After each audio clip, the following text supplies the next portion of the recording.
बंगाल बोले के जरिए आपको दिखाते हैं कि आखिर क्या कुछ पश्चिम बंगाल की सियासत से तस्वीर सामने आ रही है। साथ ही बाकी राज्यों में भी चुनाव जारी है, उनकी तस्वीरों पर भी लगातार आप तक अपडेट पहुंचा रहे हैं। लेकिन शुरुआत यहां पर करेंगे उलूबेरिया से, जहां ईवीएम के साथ सेक्टर ऑफिसर को पकड़ा गया है। 4 ईवीएम लेकर घर चला गया था सेक्टर ऑफिसर, यह आरोप यहां पर लग रहा है। और इन 4 ईवीएम के साथ में बाकायदा गिरफ्तारी भी यहां पर हुई है। चुनाव आयोग ने सेक्टर ऑफिसर को सस्पेंड कर दिया है।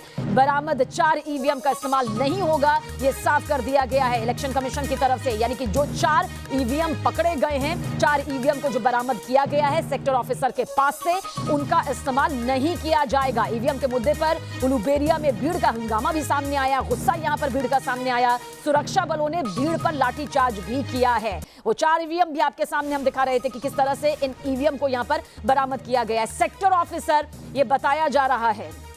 धीरेन्द्र पुंडीर हमारे सहयोगी लगातार हमारे साथ बने हुए हैं। धीरेन्द्र, इस खबर को लेकर क्या कुछ कहा जा सकता है, क्योंकि अब ये साफ तो कर दिया गया है कि इन 4 ईवीएम को इस्तेमाल नहीं किया जाएगा, फिर भी 4 ईवीएम सेक्टर ऑफिसर अपने घर ले जाता है और किसी को इसकी भनक तक नहीं पड़ती, और जब भनक पड़ती है तब जाकर ये पूरा मामला सामने आता है। इस पूरे मामले में मैं लगातार कह रहा हूं कि पूरी कोशिशों के बावजूद जो अंदर एक मशीनरी पैदा की गई, जिस तरह से चुनावों को रिगिंग करने का एक तरह से सिस्टम डेवलप किया गया, उसी में एक हिस्सा है। क्योंकि पूरी कोशिश है, मगर मैं यहाँ भी जो देख रहा हूँ, यहाँ सुरक्षा बलों का पूरा इंतजाम है, हर तरह से कोशिश की जा रही है। एक छोटा और बूथ है, हम अंदर की तरफ आए हैं, अंदर का इलाका दिखाने की कोशिश कर रहे हैं। छोटा बूथ है, लेकिन पूरी तरह से आपको पैरामिलिट्री फोर्सेज के जवान तैनात मिलेंगे हर एक सिक्योरिटी के साथ। लेकिन इसके बावजूद भी जो सिस्टम डेवलप हुआ था सबीना, पूरे पिछले कुछ समय से लगातार बंगाल में, उससे अभी मुक्ति नहीं मिल पा रही। और कहीं ना कहीं तमाम कोशिशों के बावजूद इलेक्शन कमीशन, आप देख रहे होंगे, और इलेक्शन कमीशन में भी अगर राज्य की मुख्यमंत्री जाकर 2 घंटे तक वहां बैठती हैं तो उसका मतलब, और जब इलेक्शन कमीशन उसका जवाब देता है कि वो जो आरोप लगाए गए वो झूठे हैं, तो इस बात की तरफ इशारा करते हैं कि उनके समर्थकों को कुछ ना कुछ इससे बहुत बढ़ावा मिलता है। तमाम चीज़ों को देखते हैं तो हम हर जगह ये चीज़ें देख रहे हैं।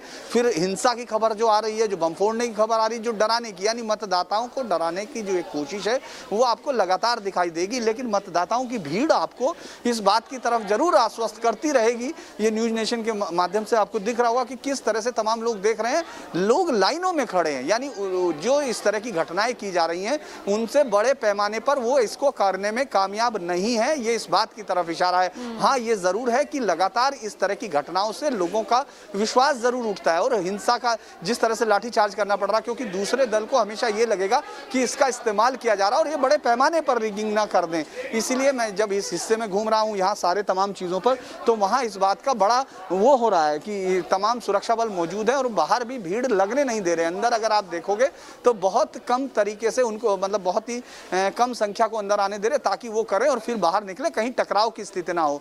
ये कोशिश लगातार की जा रही है, लेकिन इसके बावजूद आपको इस तरह की घटनाएं जो उलूबेरिया में हो रही हैं या कैनिंग की तरफ हैं, ये जरूर सामने आ रही हैं। एक करके इस तरह की घटनाएं हम लोग लगातार शेयर भी कर रहे हैं और वो हम तक पहुंच रहे हैं।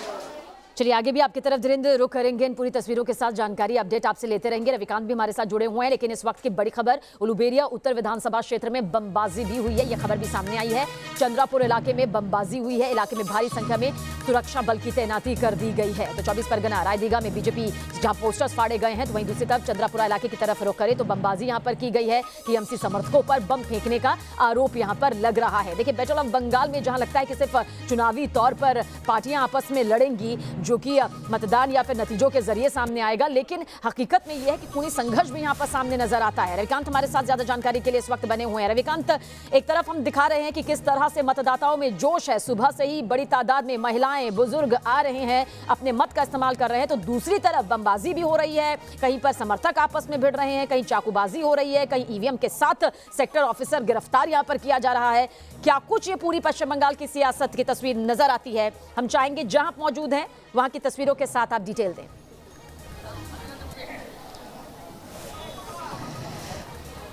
सबीना, मैं अपने कैमरा पर्सन अतुल से अनुरोध करूंगा कि सबसे पहले यहाँ की तस्वीरें दिखाएं, क्योंकि बंगाल में जो रक्त रंजित चुनाव हो रहा है, इसी बात को चुनावी मुद्दा बनाया है भारतीय जनता पार्टी ने कि निष्पक्ष चुनाव कराना ही पश्चिम बंगाल में चुनाव आयोग के लिए सबसे बड़ी चुनौती है। क्योंकि जिस तरीके से तस्वीरें आ रही हैं, इन सब के बीच जो मतदाता अपने मताधिकार का प्रयोग करने के लिए यहाँ पर आए हैं, उनसे भी हम बातचीत करने का प्रयास करते हैं, क्योंकि यहाँ पर ज़्यादातर लोग बंगाली बोलते हैं, हिंदी नहीं जानते हैं। लेकिन प्रलय हमारे साथ हैं। आप युवा हैं, दोनों ही पार्टियां युवाओं की बात करती है, प्रधानमंत्री भी करते हैं। जब आप अपना वोट डालने के लिए आए हैं, क्या सोचकर वोट डाल रहे हैं?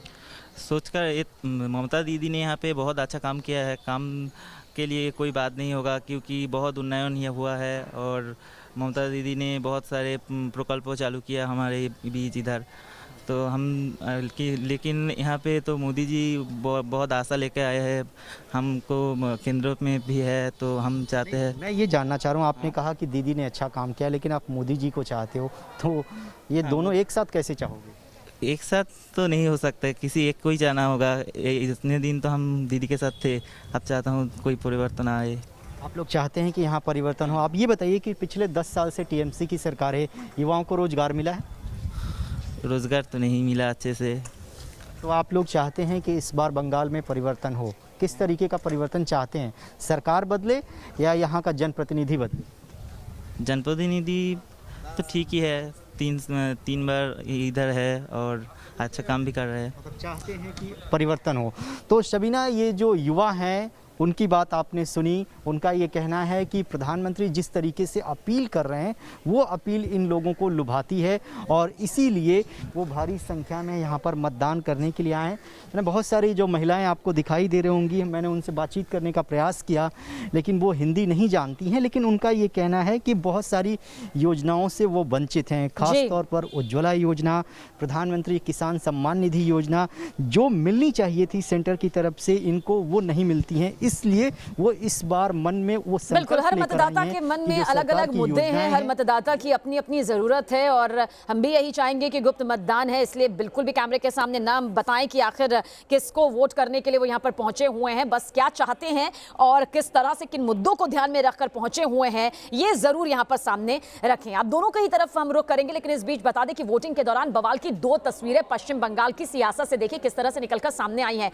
ये 2 तस्वीर इस वक्त आपके सामने मौजूद है। वोटिंग के दौरान बंगाल के आरामबाग में देखिए किस तरह का ये हंगामा बरपा, किस तरह से गाड़ी पर हमला किया गया और टीएमसी के ब्लॉक सभापति की ये गाड़ी बताई जा रही है जिसमें तोड़फोड़ की गई है, जिस पर यह हमला किया गया है। वहीं दुर्गापुर की भी तस्वीर आपके सामने है, झड़प की ये तस्वीर देख लीजिए जहां पर टीएमसी और आईएसएफ समर्थक ही आपको नजर आ रहे हैं जो किसी बात को लेकर विवाद में फंसे और विवाद इतना ज्यादा बढ़ गया कि हाथापाई में देखिए किस तरह से नजर आ रहे हैं। पूर्वी कैनिंग के इलाके में ये झड़प जो है वो दिखाई दे रही है और साथ ही तनाव का माहौल भी बताया जा रहा है। आरोप दरअसल ये लग रहे हैं कि आईएसएफ ने टीएमसी पर वोटिंग से रोकने का आरोप यहां पर लगाया, जिसके बाद सुरक्षा बल की तैनाती भी की गई है और साथ ही साथ देखिए किस तरह की हिंसात्मक तस्वीरें यहां से सामने आई है।